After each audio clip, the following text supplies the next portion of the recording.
Bonjour à tous, cette vidéo s'intitule Formation Madoc, créer un test d'évaluation. Il s'agit ici d'aborder les différentes étapes dans la création d'un test sur la plateforme de moteur Moodle nommée Madoc. Alors, pour une présentation rapide, un test est une composition d'exercices, QCM, texte à trous, questions calculées, etc.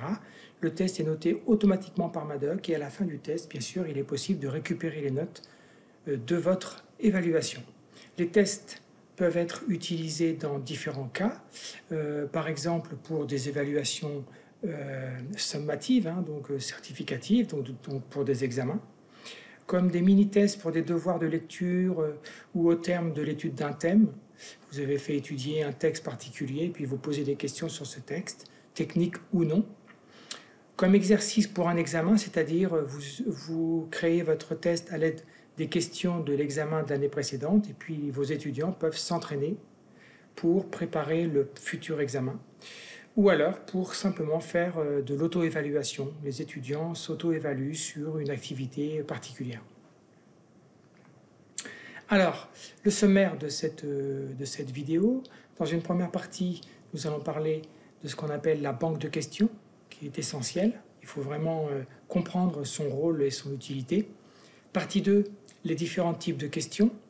Donc je vais aborder les principales questions ou les principaux types de questions dans un QCM Madoc. Partie 3, création d'un test d'évaluation. Et enfin partie 4, récupération des notes d'un test une fois que le test a été effectué par tous les étudiants. J'en profite pour rappeler que sous la vidéo, vous avez, en cliquant sur plus, eh bien, vous avez ce qu'on appelle la description de la vidéo. Et dans cette description, vous avez tous les liens utiles qui pointent vers des documents pédagogiques ou vers des sites internet, bien sûr, qui sont liés à cette vidéo concernant les tests sur Madoc. Comment faire pour accéder à une partie spécifique de la vidéo ? Eh bien, vous pouvez cliquer sur les temps qui sont écrits en bleu et ça vous permet d'arriver directement à une partie précise d'une vidéo. Donc c'est très pratique, ça vous évite d'avoir à visionner l'ensemble de la vidéo pour retrouver un point particulier. Donc je trouve ça très utile et je pense que vous serez d'accord avec moi. Alors, on va commencer par parler donc de la banque de questions, la partie 1. Chaque cours dispose d'une banque de questions que l'enseignant va intégrer dans les activités qu'il crée, notamment les tests. Chaque enseignant crée ou importe des questions dans sa banque de questions. Alors, les questions, elles peuvent être mises directement dans un test ou bien être mises dans une banque de questions et puis importées vers un test en particulier. Alors, il faut vraiment utiliser ce sens-là, c'est-à-dire mettre vos questions dans une banque et ensuite aller piocher dans cette banque pour créer un test, et pas faire le contraire, c'est-à-dire mettre les questions dans un test, parce que si vous faites ça, vos questions ne seront plus disponibles dans un autre test. Donc vraiment, il faut commencer, puisque vous commencez a priori, si vous regardez ces vidéos, les tests Madoc, il faut vraiment commencer effectivement par renseigner la banque, et ensuite vous pourrez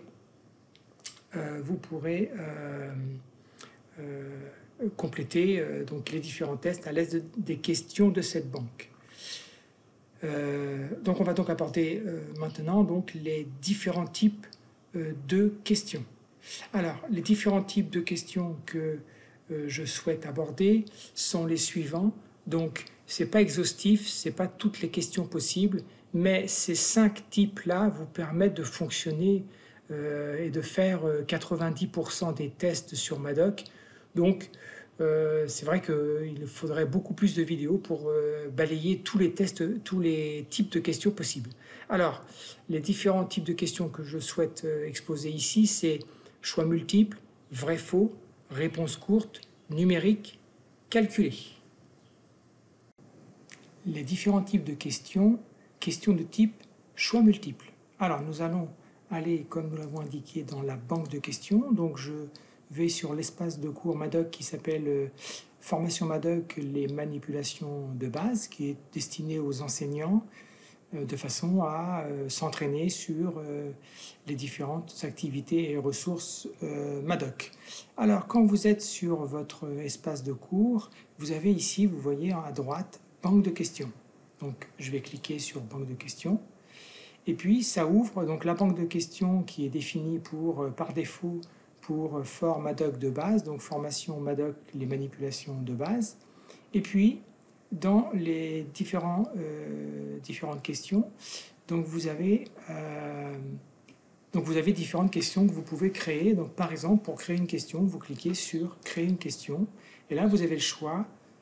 Vous vous rappelez, donc choix multiple, vrai, faux, réponse courte, numérique, calculé. Alors, je ne vais pas traiter dans cette vidéo les autres types de questions parce que ça prendrait des heures. Mais comme je l'ai dit dans l'introduction, dans la présentation, avec ces 5 types-là, choix multiple, vrai, faux, réponse courte, numérique, calculé, vous avez de quoi faire 90% des QCM avec vos étudiants, des tests avec vos étudiants. Et donc, dans un premier temps, c'est déjà très bien, vous pourrez toujours explorer les autres types de questions au besoin. Donc, ici, on est dans choix multiples. Je vais vous montrer 2 types de choix multiples. Alors, je vais vous montrer le premier type, je vais le visionner.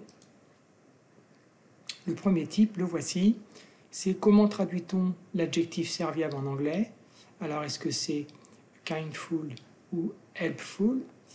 Et donc, c'est un choix donc, avec des boutons qu'on appelle boutons radio, c'est-à-dire qu'on peut sélectionner l'une ou l'autre. Voilà. Donc, je vais aller dans choix multiple 1 et je vais cliquer ici sur la petite molette pour modifier. Donc, vous avez le nom de la question, donc je l'ai appelé question choix multiple 1. Le texte de la question où on peut, comme vous le voyez, insérer des images, avec ici insérer ou modifier une image.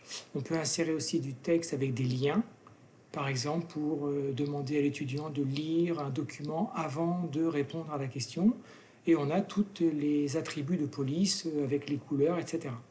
Donc comment traduit-on l'adjectif serviable en anglais? Donc ici, vous avez le nombre de points que vous voulez attribuer à la fonction, donc à la question, pardon. Donc ici, c'est 1 point. Vous avez le choix entre une seule réponse et réponse multiple, on verra tout à l'heure pour la réponse multiple. Et Madoc peut numéroter automatiquement les choix, donc A, B, C, j'ai laissé A, B, C, mais on aurait d'autres choix possibles, vous voyez, avec des numéros ou bien des lettres en majuscules. Alors, la réponse 1, c'est helpful, et on va donner 100% donc, de la note. Kindful, on va donner aucun point, et j'ai pas mis d'autres réponses, mais on pourrait, vous voyez ici, ajouter 3 réponses supplémentaires. Je ne parle pas des autres choix, puisque, par exemple, tentative multiple, si vous voulez que l'étudiant fasse plusieurs tentatives dans un test, ça c'est utile dans les auto-évaluations, par exemple, et bien à ce moment-là, il y aura une pénalité d'un tiers pour tout essai incorrect. Et donc, je vais cliquer sur enregistrer. Alors, comment ça se passera si vous voulez la tester? Eh bien, ici, donc l'étudiant va voir Pour l'instant, il ne la voit pas parce qu'elle n'est pas dans un test. On est juste dans la banque de questions. Donc ici, je vais cocher helpful, serviable, et je vais cliquer sur vérifier. Voilà, j'ai gagné 1 point. Donc voilà, c'est un des seuls mots que je sais traduire en anglais. Hein, donc voilà. Vous voyez ici que donc il n'y a pas eu de besoin de demander à respecter la casse en majuscule minuscule, puisque la réponse est déjà écrite. Hein, donc ça, c'est plus confortable. On verra tout à l'heure que vous pourrez demander à saisir carrément du texte. Et donc là, il faudra lui indiquer à Madoc si on respecte ou non la casse, c'est-à-dire la position des majuscules minuscules. Donc je vais fermer ce test-là. Et puis il y a un deuxième type dans le type choix multiple, c'est quand on veut cocher plusieurs réponses. Alors je vais cliquer sur l'aperçu de cette question multiple, cocher les unités de monnaie. Donc vous voyez, il y a plusieurs unités et l'étudiant pourra cocher par exemple les deux là, et je vais cliquer sur je vais cocher volt. Voilà, je vais cliquer sur vérifier. Alors l'étudiant a eu 1 point parce qu'il n'y a pas eu de points négatifs qui ont été mis sur la mauvaise réponse. Alors du coup, ça c'est pas très bien, parce que si l'étudiant a compris ça et qu'il coche toutes les réponses, eh bien il aura tous les points. Donc on va voir comment remédier à ce problème-là. Et pour ça, on va cliquer sur la petite molette « Modifier » pour le choix multiple de type 2. Donc comment j'ai fait ça? Eh bien ici j'ai mis 50% des points si l'étudiant coche euro, j'ai mis 50% des points si l'étudiant coche dollar, et là il faudrait que je mette par exemple moins 25%, voilà, s'il coche volt, ou moins 25 ou moins 50, c'est à vous de voir. Alors, je vais mettre moins 50. Moins 50, on va y arriver, voilà. Et ici pour Newton, c'est pas unité de monnaie, à ce que je sache, moins 50%. Ce qui fait que s'il coche tout, eh bien il aura 100 moins 100, c'est-à-dire 0. Vous pourrez être plus sévère encore sur les mauvaises réponses. Et je vais cliquer sur enregistrer. Voyons voir maintenant sur le choix multiple de type 2, si je clique, eh bien, et que je suis un mauvais étudiant qui cherche à tout cocher, eh bien si je fais vérifier, eh bien il aura 0 sur 1. Je vais recommencer. Si maintenant je coche les bonnes unités de monnaie, je clique sur vérifier, et il aura 1 sur 1. Voilà donc pour la question choix multiple avec deux subtilités, soit les boutons radio, soit, oui, je n'ai pas montré, pour le choix multiple numéro 2, vous voyez, j'ai sélectionné réponse multiple autorisée. Donc une seule réponse, c'est le bouton radio, donc comme son nom l'indique, une seule réponse peut être sélectionnée. Réponse multiple, ce sont des cases à cocher où vous pouvez sélectionner plusieurs cases. Je vais faire enregistrer. Voilà donc pour la question à choix multiple avec deux types, bouton radio et cases à cocher. Les différents types de questions. Questions de type vrai-faux. Alors nous allons nous rendre sur le même espace de cours Madoc, ici, formation donc Madoc, les manipulations de base, voilà. Et nous allons cliquer sur, toujours pareil, banque de questions.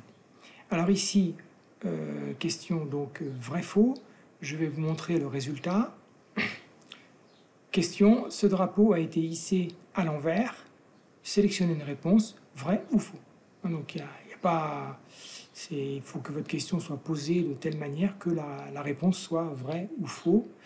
Alors je vais cliquer sur vrai parce qu'il est à l'envers. Et voilà, cela rapporte 1 point, c'est effectivement vrai. Alors, comment on va faire pour, toujours pareil, pour créer cette question, vous cliquez sur créer une question et puis vous cliquez sur vrai-faux et ajouter. Je ne vais pas le faire puisqu'elle est déjà créée pour gagner du temps dans cette vidéo. Et donc, on va aller sur la petite molette modifier. Donc ici, j'ai mis le titre de la question où on peut, comme d'habitude, insérer des images, des liens vers d'autres sites et puis insérer votre texte. Alors, par défaut, j'ai mis 1 point pour la note par défaut pour cette question. J'indique ici si la réponse correcte est vrai ou faux. Ici, c'est vrai. Je ne parle pas des feedbacks pour vrai ou faux dans cette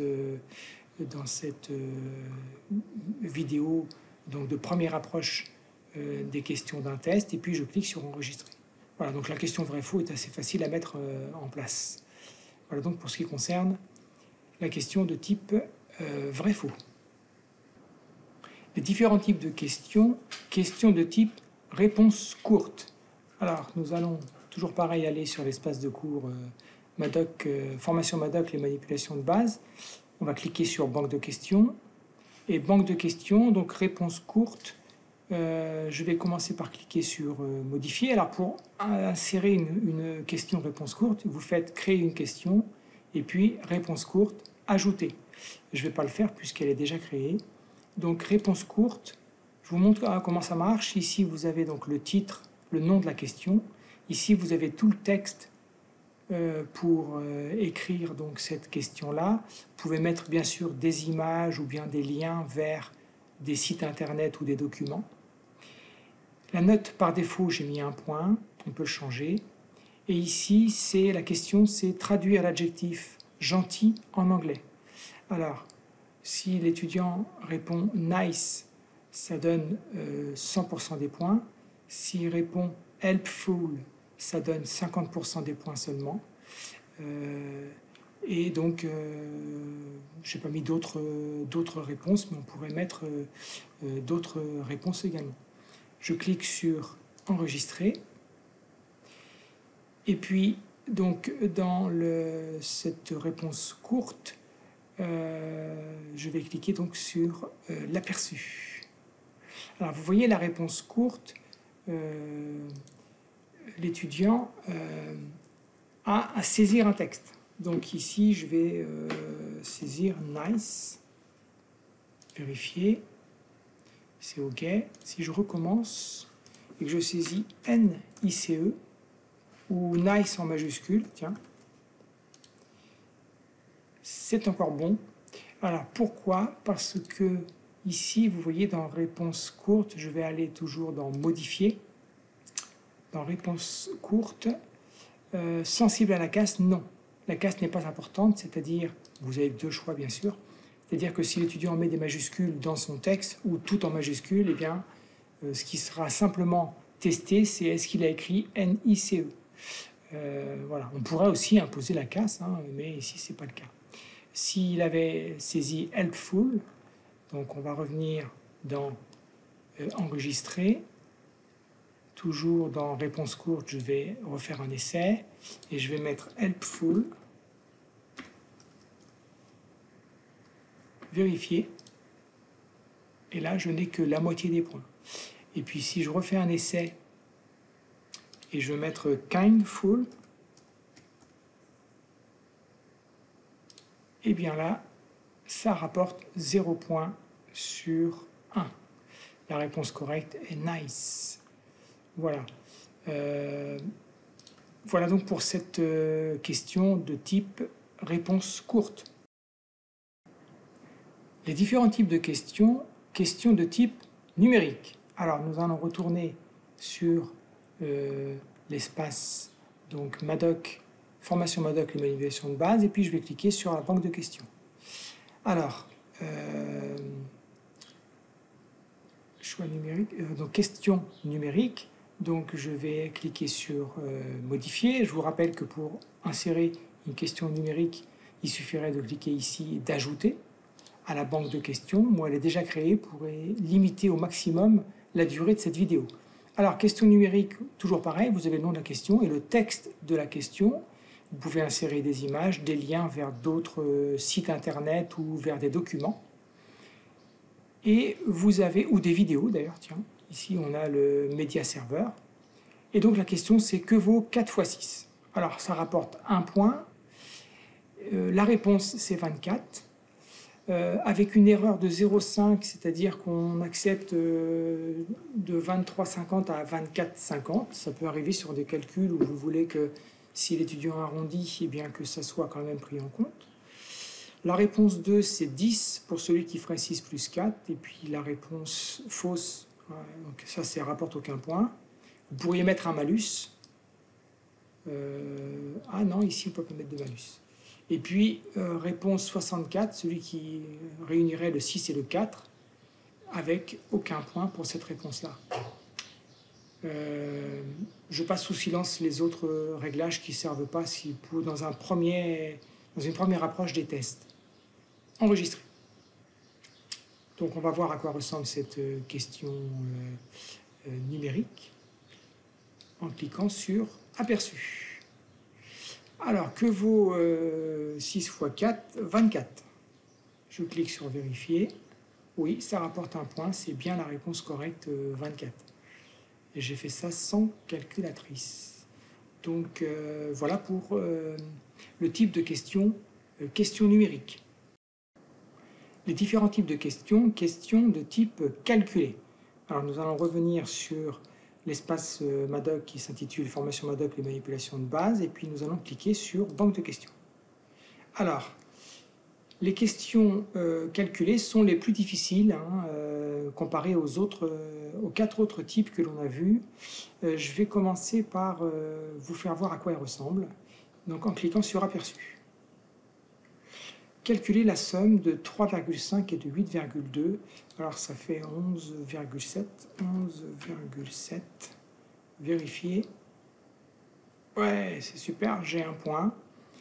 Mais si vous voulez, ces deux nombres, 3,5 et 8,2, ne sont pas les mêmes pour un étudiant ou pour un autre, parce ces valeurs 3,5 et 8,2 sont prises dans une liste qui a été créée par vous, ce qui fait que c'est difficile pour les étudiants de comparer leurs résultats, puisqu'ils ont des valeurs différentes.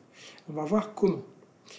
Alors, si je clique sur la question calculée, donc je clique sur modifier. Bien sûr, pour insérer ce type de question, vous cliquez sur créer une question et vous cliquez sur calculer, puis ajouter. Je ne le fais pas puisqu'elle est déjà créée, de façon à gagner quelques précieuses minutes sur cette vidéo, de façon à ne pas avoir des vidéos trop longues. Je clique sur modifier.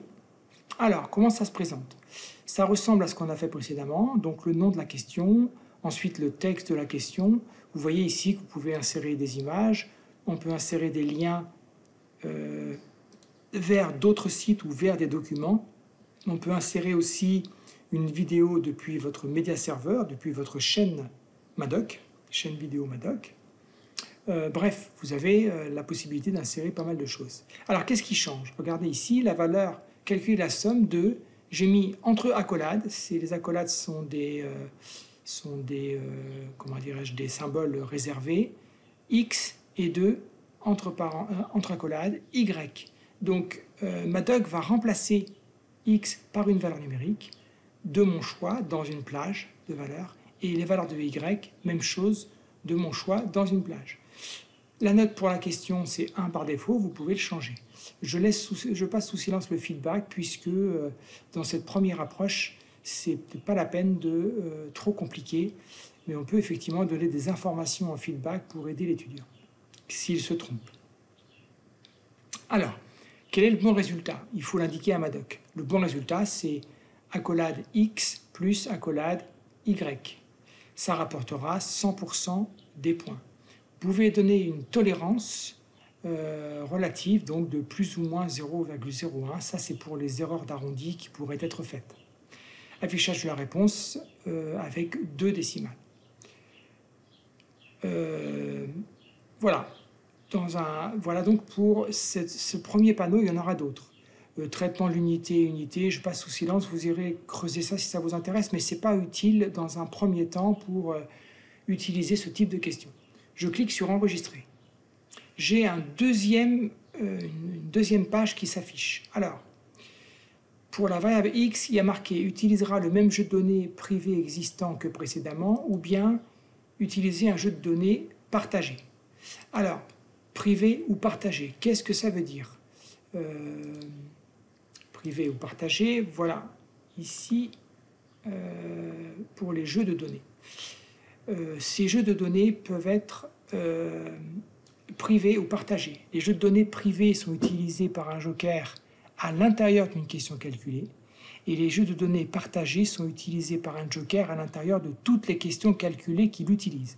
Ça, c'est si vous voulez avoir une uniformité de vos jeux de données d'une question calculée à l'autre pour éviter d'avoir à tout redéfinir à chaque fois. Nous, ici, comme on n'a qu'une seule question, eh bien, on va utiliser un jeu de données privé pour X et pour Y. Alors, synchroniser les valeurs du jeu de données partagées avec d'autres questions d'un test, ça peut être intéressant encore une fois si vous avez plusieurs questions qui utilisent le même jeu de données. À ce moment-là, on synchronise pour que les différentes valeurs apparaissent dans les différentes questions. Sinon, on ne synchronise pas. Page suivante, donc ça sera la 3e page de cette question calculée. Alors, élément ajouté, donc il y a la variable X. Alors, la plage de valeurs, la voici. Je voudrais que Madoc, avec une décimale, prenne des valeurs comprises entre 1 au sens large et 12. Et puis pour les valeurs de Y, qu'ils prennent des valeurs entre 1 et 10 inclus avec une décimale, par exemple 2,5, par exemple 5,7. Donc donc il y a un grand nombre de choix possibles pour donc distribution uniforme. Donc ça c'est qu'il y ait autant de chances qu'ils prennent le 1,2 que le 2,5. C'est ça que ça veut dire hein, par rapport à log uniforme. Donc ça vous pouvez laisser sur uniforme. Il vous donne ici un exemple que s'il a 11,3, 4,5, il donnera 15,80, réponse correcte 15,80. Et puis il acceptera entre 15,642 et 15,998. Il acceptera donc ces valeurs-là. On peut afficher plus pour donner, donc là parce que j'ai pris une tolérance de 0,01 relative avec 2 décimales affichées.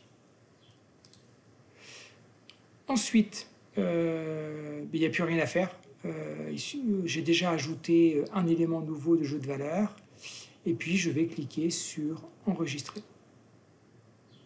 Donc quand dans cette question calculée, quand je vais cliquer donc sur aperçu, eh bien là il me demande 7,6 et 8,1, alors ça fait 15,7. Je vais me tromper, je vais mettre 15,8. Alors il l'a accepté parce que c'est dans la tolérance. Ça c'est à vous de voir. Si vous, je vais mettre 15,9, et là à ce moment-là, j'ai aucun point. Donc ça c'est à vous de régler les tolérances si vous considérez que est admissible ou pas. Pardon, j'ai un message qui arrive en même temps, j'ai oublié de fermer Thunderbird.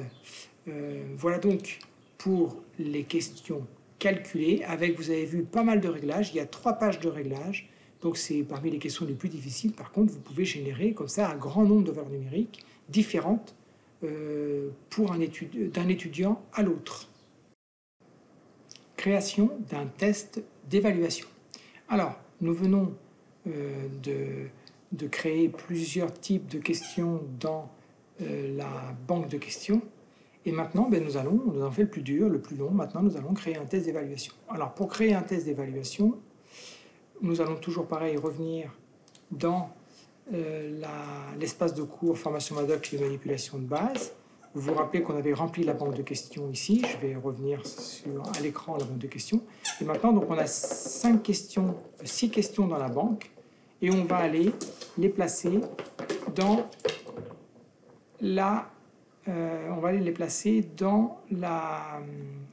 l'espace de cours. Comment faire? Alors, j'ai déjà ici, vous voyez ici, créer un test. Donc, démonstration, création d'un test. Alors, pour ajouter donc un nouveau test, on va le faire. Donc, créer une activité, une ressource. Et vous voyez ici, en rouge, vous avez test. Et je vais cliquer sur ajouter. Donc, on peut remplir le nom, les temps, etc. Je vais, pour gagner du temps, je vais vous montrer celui que j'ai créé. Donc, il faut que je fasse encore annuler. Voilà. Donc, je vais revenir sur celui-là, donc modifier paramètres. Alors, le test va vous donner son nom, création d'un test. Vous pouvez mettre, bien sûr, des images, du texte dans la description.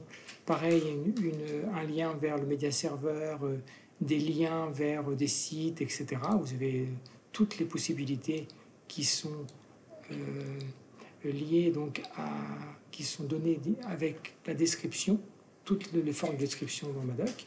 Les temps. Alors, c'est important ça. Vous pouvez, comme pour les devoirs, donner la date. Ici, nous sommes le 30 mars, il est 14 h.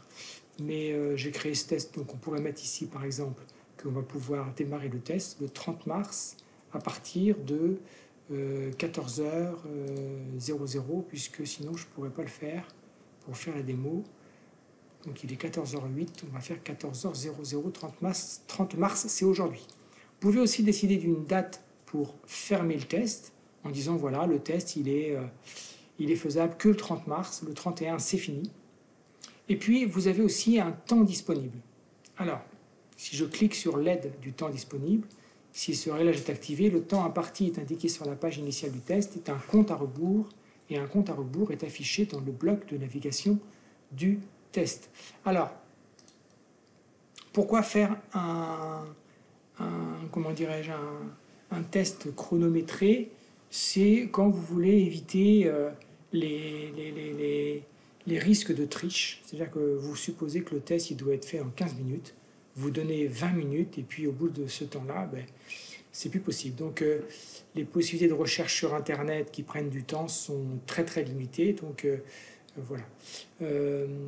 C'est assez stressant pour un étudiant d'avoir un test avec un compte à rebours.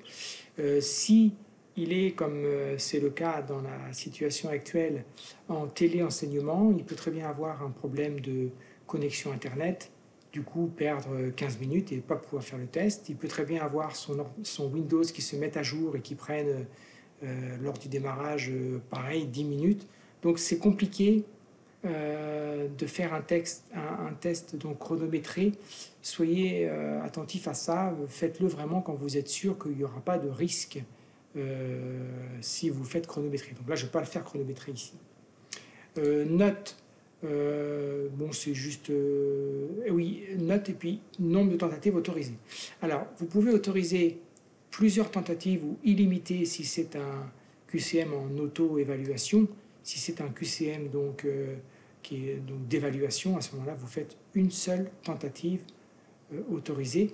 Mais s'il y avait plusieurs tentatives, vous pouvez aussi choisir de prendre la note la plus haute sur toutes les tentatives qui ont été faites. Voilà, pas autre chose en plus à dire. Mise en page, si vous voulez que une nouvelle page toutes les 10 questions, ou toutes les 11 ou 15 questions, ou bien une nouvelle page à chaque question. Hein. Donc moi, je vais mettre toutes les 10 questions une nouvelle page. Comportement des questions. Alors, vous pouvez mélanger les éléments des questions de façon à ce qu'il n'y ait pas toujours les réponses mises dans le même ordre. Apparence, voilà, pas plus de choses à dire. Réglage courant affiché sur la page du cours. Voilà pour les principales options. Hein, je répète, la principale option, c'est la date d'ouverture et puis surtout le temps disponible. Si vous faites un chronométré ou pas. Et puis la mise en page, si vous faites une page par question ou toutes les questions sur une seule page ou toutes les 10 questions on change de page, etc. Vous avez compris. Donc ici, je fais enregistrer, revenir au cours. Voilà. Mais dans ce test, pour l'instant, il n'y a aucune question. Hein, si je clique sur le test ici, on me dit qu'aucune question n'a été ajoutée. Alors si je vais dans le bandeau de droite dans Administration, eh bien, je vais cliquer sur Modifier le test. Modifier le test. Et là, je vais faire ajouter une question de la banque de questions. Et là, vous voyez que j'ai les 6 questions que je vais sélectionner et je vais faire ajouter au test les questions sélectionnées. Voilà, c'est-à-dire qu'on a vraiment fait le plus dur avec la banque de questions. L'avantage d'avoir une banque de questions, c'est que si demain vous voulez faire un autre test et que vous voulez reprendre une ou deux de ces questions de la banque, et bien vous pouvez retourner prendre une ou deux questions aussi simplement que je viens de faire ici. Et je vais cliquer sur enregistrer. Alors note maximale, je vais noter sur 20. Voilà, je note maximale sur 20. Ce test est ouvert et je clique sur enregistrer. Voilà, le test est maintenant enregistré. Si je reviens sur démonstration du test, et je peux faire prévaliser le test maintenant. Donc vous voyez ici, le test s'affiche sur une seule page. Les questions seront mélangées d'un étudiant à l'autre. Et puis, donc je dois donc répondre à toutes les questions. Alors ici, ça fait 11,7. Ici, c'était serviable, helpful. Les monnaies, euros, je vais me tromper. Je vais mettre volt et newton. Voilà. 4 x 6, 24, je vais mettre 23. Gentil, je vais mettre cool. Drapeau est à l'envers. C'est vrai, il est à l'envers, là, c'est évident. Terminer le test. Voilà. tout envoyer est terminé, c'est ce que devra faire l'étudiant, tout envoyer est terminé. Donc j'ai la note finale, oui, j'ai obtenu 10 sur 20, donc 50% de réussite. Et vous voyez ici dans le test, eh bien j'ai les réponses en vert. Mais ce qui est en vert, c'est c'était juste, et puis donc j'ai 3 réponses fausses et 3 réponses justes, ben, ça me donne 10 sur 20. Voilà donc les infos qui seront données à l'étudiant. Voilà donc pour la création d'un test et donc la réalisation d'un test grâce aux questions de la banque de questions. Récupération des notes d'un test. Alors, une fois que le test a été effectué, ici, je prends l'exemple d'un test d'entraînement, vous voyez ici, pour un DS de matériaux MXG1, sur la partie matériaux bitumineux. Une fois que le texte a été donc réalisé, ici c'était avant le 14 décembre 2019 par 115 étudiants, eh bien vous pouvez récupérer les notes. Alors si je clique sur ce test-là, donc on m'a dit qu'il y avait 2 tentatives d'autoriser et que le test s'est terminé le samedi 14 décembre 2019. Et puis vous avez ici, sur la droite, dans Administration, vous avez Résultats. Et si on clique sur Résultats, eh bien vous avez ici, vous voyez, les données, donc les notes pour chacun des 115 étudiants, avec le temps qu'il a mis pour répondre.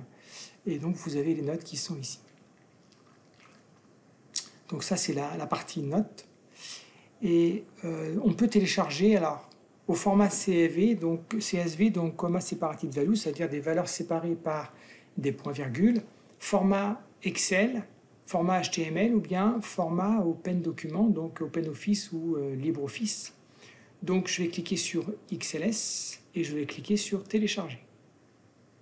Donc je vais cliquer sur enregistrer. Et en allant voir donc sur le disque dans téléchargement, il se trouve ici, je vais double-cliquer et vous voyez que je vais avoir donc ça, j'ai pas besoin de ça. Je vais avoir ici la note de chacun des étudiants, donc qui sera possible de remettre après dans ce codec en faisant des copier-coller. Mais ce qui est important aussi, c'est que j'ai la note nombre de points obtenus à chacune des questions. Donc ça permet de faire des statistiques pour savoir quelle est la question qui a le moins bien marché et de se poser la question de pourquoi ça n'a pas bien marché. Bref, ce qui est important ici, ce sont les notes que vous allez avoir pour vos 115 étudiants. Ce serait très fastidieux à faire avec un test papier. Vous voyez avec quelle facilité on peut le faire avec un texte avec sous Madoc, donc ne pas enregistrer. Et donc, voilà donc comment on fait pour récupérer les notes d'un test suite à la réalisation de ce test-là. Nous sommes arrivés à la fin de cette vidéo qui comportait les 4 parties suivantes. Partie 1, la banque de questions. Partie 2, les différents types de questions. Partie 3, création d'un test d'évaluation. Et partie 4, récupération des notes d'un test. J'espère que cette vidéo vous sera utile, qu'elle vous permettra de commencer vos premiers tests sous Madoc. Il me reste à vous souhaiter une excellente journée et je vous dis à très bientôt.